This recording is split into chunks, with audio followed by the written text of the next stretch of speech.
வணக்கம் நேயர்களே, என் பேர் Archana. Welcome to my YouTube channel fill my plate. இன்றைக்கி நம்ம பார்க்க போகிற ரெசிபி ப்ராக்கலி சூப். இந்த சூப் ரிச் க்ரீமியாக டெலிஷியஸாக ரொம்ப நல்லா இருக்கும். குழந்தைங்களுக்கும் ரொம்ப நல்லா பிடிக்கும். அதனால் நீங்கள் வீட்டில் ட்ரை பண்ணி பார்க்கலாம். அண்ட் இந்த பர்டிகுலர் வீடியோ 2 டிஃப்ரெண்ட் லாங்குவேஜஸில் நான் பண்ணிருக்கேன், தமிழ் அண்ட் இங்கிலீஷ். உங்களுக்கு இங்கிலீஷ் வெர்ஷன் பார்க்கணுன்னா டிஸ்கிரிப்ஷனில் லிங்க் இருக்கும், அதை நீங்கள் போய் கிளிக் பண்ணிங்கன்னா அந்த வெர்ஷன் பார்க்கலாம்.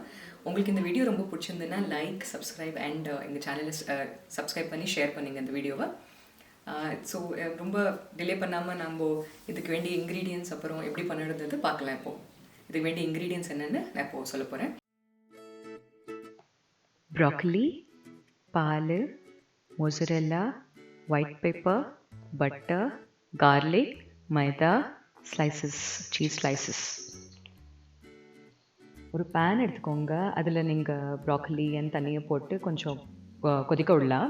அதுக்கப்புறம் தண்ணியும் ப்ராக்கலியும் தனித்தனியாக எடுத்து வச்சுக்கலாம். இப்போ இன்னொரு பேன் எடுத்துட்டு அதில் கொஞ்சம் ஒரு 100 grams அளவு பட்டர் போட்டுன்ட்டு நல்லா மெல்ட் பண்ணிக்கலாம். இப்போ நம்ம இதை நல்லா மெல்ட் ஆக்கினதுக்கப்புறமா தான் கார்லிக் ஆட் பண்ணணும். நம்ம ஸ்லைசஸ் பண்ணி வச்சுருக்கிற கார்லிக்கை அதில் போட்டு ஆட் பண்ணி கொஞ்சம் ஃப்ரை பண்ணிக்கலாம்.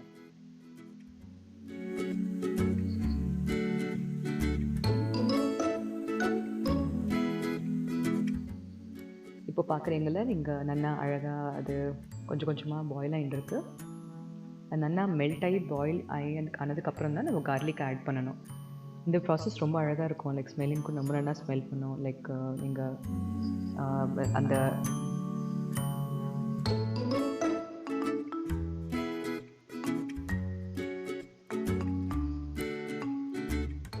இப்போ நம்ம கார்லிக் ஆட் பண்ணிக்கலாம் அந்த பாயிலான பட்டரில்.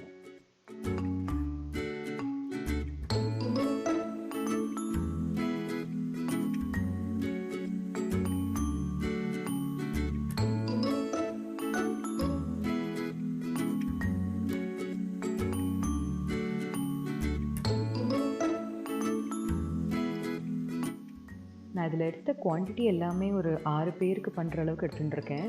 ஒரு 100 grams பட்டர், அது அப்புறம் இப்போ நான் மைதா போட போகிறேன்ல, ஒரு 3 டேபிள் ஸ்பூன் அளவுக்கு இருக்குது. ஸோ இந்த அளவெல்லாம் ஒரு 6 பேருக்கு பண்ணுற மாதிரி நான் எடுத்துட்டுருக்கேன். ஸோ உங்களுக்கு எவ்வளோ பேர் இருக்கா, எவ்வளோ டேஸ்ட்டு எந்த மாதிரி வேணுன்றது நீங்கள் உங்களுக்கு தகுந்த மாதிரி நீங்கள் போட்டு பண்ணிக்கலாம். இது நான் என்னோடய அளவுக்கு தகுந்த மாதிரி நான் போட்டுருக்கேன். இது நல்லா திக்காக க்ரீமியாக நல்லாயிருக்கும் சாப்பிட்றதுக்கு இந்த அளவில் போட்டிங்கன்னா. ஸோ அது அளவுன்றது நீங்கள் எப்படியான பண்ணிக்கலாம். நான் போட்ட அளவுக்கு நீங்கள் பண்ணி பார்த்தீங்கன்னா ஒரு 6 பேருக்கு நல்லா ஒரு சூப் கப்பில் உங்களுக்கு நல்லபடியாக சாப்பிட்ற மாதிரி நல்லா வரும்.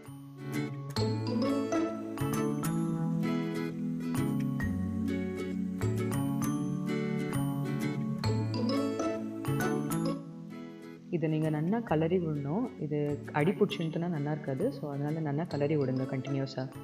நல்லா கலரி விட்டதுக்கு அப்புறமா நம்ம இருக்கிற பால் குத்தலாம் அதில். இப்போ பார்த்தீங்கன்னா நல்லா திக்காக இருக்குது பாருங்கள். நல்லா சேர்ந்துடுது, ரெண்டும் நல்லா ஃப்ரை ஆகி நல்லா இருக்குது பார்க்குறதுக்கு. இப்போ நம்ம கொஞ்சமாக பாலை விட்டுண்டு அது நல்லா கலரிக்கலாம். மொத்த பாலும் ஒரேடியாக கொட்டாதீங்க. ஸோ ஒரு அரை அளவுக்கு அந்த கப்பில் இருக்கிறது பால் யூஸ் பண்ண போகிறேன். இது ஒரு 1/2 லிட்டர் இருக்கும். அதுலேயே அரை அளவு, ஹாஃப் அளவு நான் இப்போ கொட்டிக்கிறேன். நான் தண்ணி கொட்டி கொஞ்சம் நல்லா பாயில் பண்ணிக்கலாம் நம்ம அதை.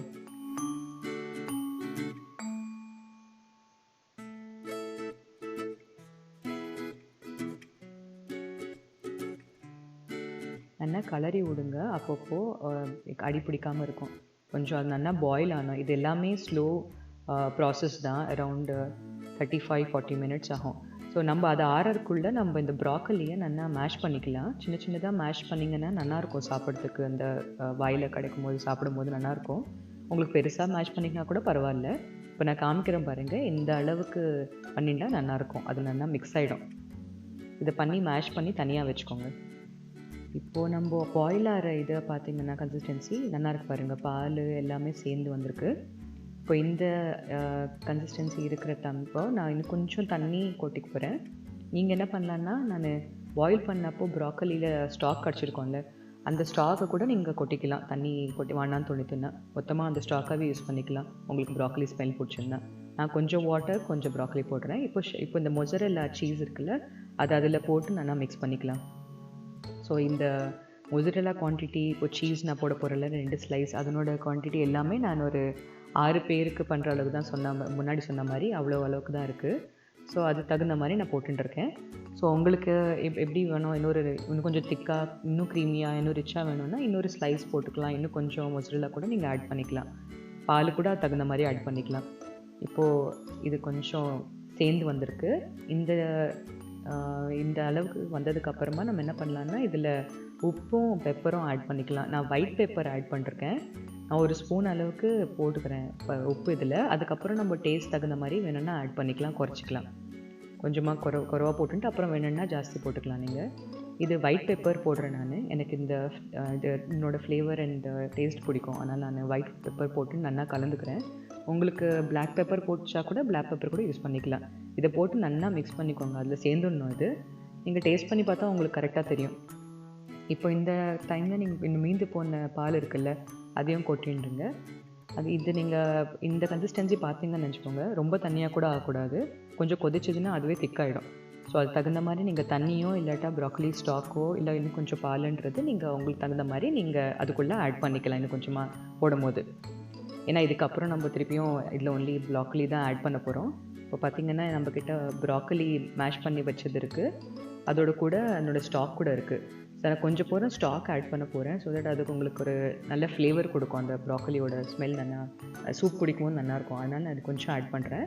உங்களுக்கு வேணும்னா ஸ்டார்டிங்கில் அந்த தண்ணியை ஆட் பண்ண ப்ளேஸில் நீங்கள் மொத்தமாகவே ப்ராக்கலி ஸ்டாக் கூட ஆட் பண்ணிக்கலாம். அதுக்கப்புறம் இந்த இருக்கிற மேஷ் பண்ண ப்ராக்கலி எல்லாத்தையும் நான் இதில் போட்டுக்க போகிறேன். இதை மிக்ஸ் பண்ணி போகிறேன். நான் கொஞ்சம் பொறுமா தனியாக எடுத்து வச்சுருக்கேன். கார்னிஷிங்க்கோசரம் இது மொத்தத்தையும் போடாமல் கொஞ்சம் எடுத்து வச்சுருக்கேன். நீங்கள் சூப் சர்வ் பண்ணுற டைமில் அதில் கொஞ்சம் கார்னிஷிங் மேலே ஆட் பண்ணி கொடுக்கலாம். நல்லாயிருக்கும் பார்க்குறதுக்கு. ஸோ இது நான் இப்போ ஆட் பண்ணிவிட்டு நல்லா மிக்ஸ் பண்ணிவிட்டு பாயில் பண்ண விட போகிறேன். நல்லா கொதிக்கணும். அது எவ்வளோ நல்லா கொதிச்சாதுன்னா அவ்வளோ நல்ல டேஸ்ட் இருக்கும். இந்த ஸ்டேஜில் நீங்கள் சால்ட் அண்ட் பெப்பர் கூட செக் பண்ணிக்கலாம். வேணும்னா இன்னும் கொஞ்சம் ஆட் பண்ணிக்கணும்னா நீங்கள் ஆட் பண்ணிக்கலாம். இப்போ நான் கொஞ்ச நேரம் கொதிக்க விட போகிறேன். இது ஒரு கொஞ்சம் நேரம் 10-15 நிமிஷம் ஆகும். கொஞ்சம் மெதுவாக ஸ்லோவாக குக் ஆகும். உங்கள் ஃப்ளேம் நீங்கள் ஸ்லோவாக வச்சாவே நல்லது. எப்பயுமே மீடியமில் இருக்கட்டும். இப்போ பார்த்தீங்கன்னா நல்லா கொதிச்சு வந்திருக்கு பாருங்கள். இந்த கன்சிஸ்டன்சி போகிறோம் எனக்கு தெரிஞ்சு. ஏன்னா இது சர்வ் பண்ணதுக்கப்புறம் கொஞ்சம் குடிக்கும்போது டைமுக்கு உங்களுக்கு ஆல்மோஸ்ட் கெட்டியாகிடும். கெட்டினா கொஞ்சம் திக்காக க்ரீமி ஆகிடும். ஸோ அதனால் நீங்கள் இந்த கன்சிஸ்டன்சி இருக்கும்போது எடுத்துகிட்டு பவுலில் நீங்கள் சர்வ் பண்ணிக்கலாம். நான் ஸ்விட்ச் ஆஃப் பண்ணிட்டேன் ஃப்ளேமை. இப்போ நான் இந்த கப்பில் எடுத்து சர்வ் பண்ணிடுறேன். அவ்வளோதான், உங்களோட ப்ராக்கலி சூப் ரெடி. இப்போ நான் இதை சர்வ் பண்ணி கார்னிஷ் பண்ணி காமிக்கிறேன். பாருங்கள், பவுலில் எடுத்து வச்சுட்டுருக்கேன். சுட சுட இருக்குது. இதில் நீங்கள் மேலே நம்ம ஃபஸ்ட்டு எடுத்து வச்ச ப்ராக்கலி பீசஸ் இருக்குல்ல, அதை நீங்கள் மேலே போட்டு சர்வ் பண்ணிக்கலாம். Thanks for watching.